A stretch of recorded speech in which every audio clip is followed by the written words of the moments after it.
If somebody asked me today what opportunities there are in our town, I would say if they close the coal mine, there would be zero. The reduction of the coal mining and industry will have a great effect on small businesses, not only our business, but also a lot of businesses in the area. My whole income is from the coal mine, so it's either this through actual Springvale or through Mine Energy Union. The loss of the coal mines and power stations in our area would be massive to our business. Our weekly trade is predominantly the workers that come here for the coal mines and the power stations and related industries in the area. 80% of our work is with the coal mines. 70%, directly and indirectly, whether it be Centennial, Energy Australia, or families of employees. 60% of our business. We are seeing the trend that's happening in the district, so we're trying to broaden our horizons into other areas, but it would definitely cost staff members. I would say we're about 50-50. We have had a downturn. We had a downturn very sharply when the power station shut. We had more downturns when Angus Place and Balebone, especially them two mines shut.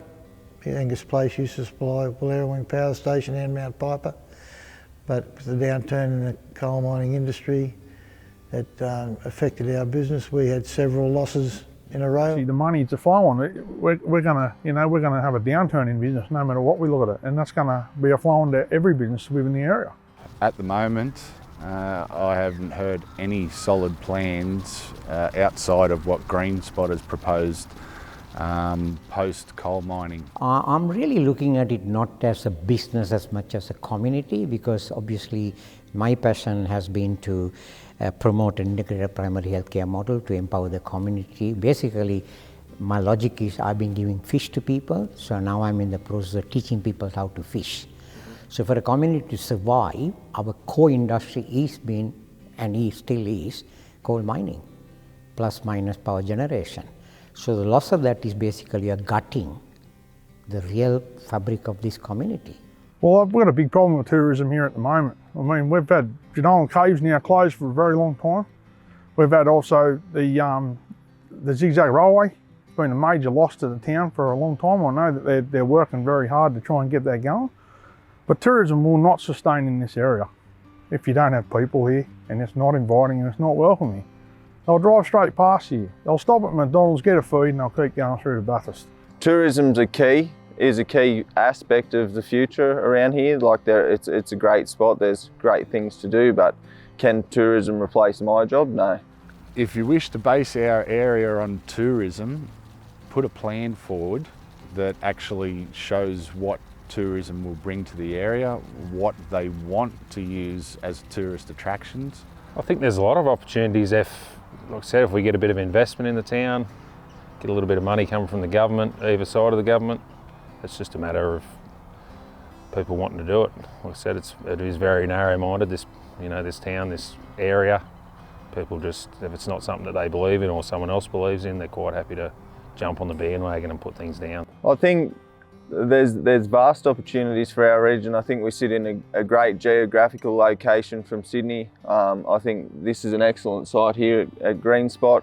I think that there's a lot of opportunity because we're an industrious area and people are used to doing that sort of work. But I think it'll take some forethought and effort from the state and federal governments to assist us to progress that. Opportunities in our area are massive. We just need to be given a bit of a help and a leg up, but there's opportunities for industry and people to grow, businesses to grow. It's just massive. Tourism as well. Everything has to work hand in hand. It's not just one industry, it's a collective, and we all have to work together to make our area grow bigger. At the age of 44, I've got young kids, and I want to stay in the area, and I want my kids to stay in the area and be employed here and that as well. But we need better opportunities here. We need better opportunities for our kids, and we need better opportunities for people to come here and be welcome and feel inviting to come to Lithgow. Kids have got no real future here. If they want to move away, happy days, move away and work, but we don't have to force them to move away. That's the sad aspect now, that we have no choice. The kids are going to have to move to get a job, or they've got nothing here. The urgent issue is think of your kids, think of your grandkids. I, for one, have got a son-in-law who has to travel away for work. I've got a son that moved his family down the south coast for work. You will all be doing this in the future. Pulling a beer and cleaning the motel room is not going to sustain employment in this district.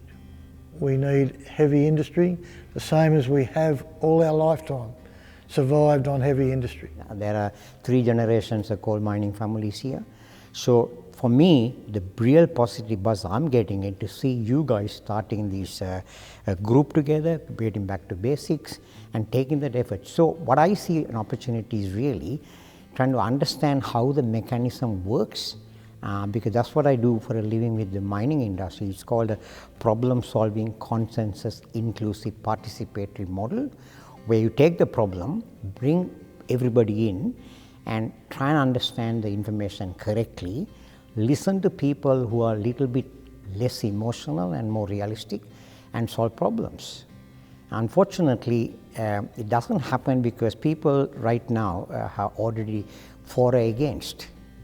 So that's the exclusiveness of a community. And in mining towns, usually there used to be a lot more inclusivity.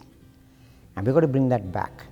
That is for everybody, not for those who believe in one or the other. Because at the end of the day, the community, for it to survive, we need all this. There's been a perception where we're all right, we've been right for a lot of years, and people don't realise we have been right for a lot of years. That was when we had probably a dozen mines around the area and 2 power stations in full flight. Well, Lithgow has a mile of opportunities, and whether we like it or whether we don't, we are the gateway to the Central West. You block that highway and you don't go any further west. It's as simple as that. But what I see is that we have a major problem in the area, that if we don't start looking forward and get things going in the area, we're going to get left behind. And I'm really concerned about that. Recently we had a proposal to support an energy for waste facility. A small group of people in this area, without knowing the full facts, opposed it and were very vocal in maybe its demise. If it could be resurrected and the company could educate the community on the profitability for the community and the pluses it would create in jobs, keeping our young people here instead of sending them elsewhere for work and letting our LGA die, it would be great in my lifetime. Immediate reaction on anything is emotional. That's life. That's why you've got 2 sides of the brain. Emotional reaction is first, rational reaction comes straight after. So all human beings react first emotionally, perfect. But the quicker you switch to the rational brain, then that community does better. Because then you're not staying on that pure emotional ride. You're trying to gather more information, even if you already formed an opinion. I'm open-minded. I think it's just being a bit more open-minded, and if there's something that's going to come to the area, give them a little bit of a heads up. Green Spot's been really good here. They've come in. People seem to be a little bit of open mind, but they've just still a little bit sort of standoffish and not overly welcoming, which is a little bit sad. But they're trying to do things, trying to bring things to the town, but yet still, like I said, we get that little bit of a mentality where a few people say it's not the right thing, so everyone jumps on board, which is a little bit sad, because if this place can get ahead, if we can get businesses here, it gives people jobs, brings more people to to our area as well, which is the best part. It's more money into the area. It's businesses thrive a bit more, so that's what we need. We need this. It is clean. It is modern. The whole world's doing it. It is good for us. Get out there and learn about it. Unfortunately, these complex problems, this is one of the problems. It takes a lot of commitment, a lot of effort, a lot of time. And once a community has decided, then you can get to the politicians much better. The message I'd have for our local, state and federal politicians is that we've got a clear message. We have a problem. We basically everyone needs to start focusing on some positive things in this area instead of negative things.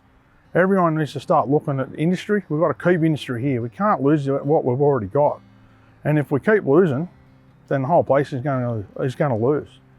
You know, everyone's going to lose out. We might as well close up shop and become a ghost town, because that's where we're heading. Stand up and let your opinion be heard. It's a bit complex subject, and often complex problems, when you give a simple answer, it's nice, sounds good, but it's always wrong. It's a complexity of how a society works, how money works, how politics works, lack of transparency, honesty, corruption, all this is getting caught. So an average person in our community is not informed, well informed, and that's the truth. If we don't act now, it will be too late. I think, you know, jobs aren't created overnight. Major investment takes time, and we need government and locals to get behind it and try to bring a brighter future to our region. To initiate talks with Centennial Coal Energy Australia to find out ways and options to transition in their skilled workers into what? Like there's, you know, the government, this is a big industry that's going to be lost, not just in our area, countrywide. And there's going to be a lot of skilled, knowledgeable workers that can pass that knowledge on down the track that they won't. There won't be anywhere for them to pass that on. I believe we have a golden opportunity to turn this LGA around by developing the old Wallerawang site.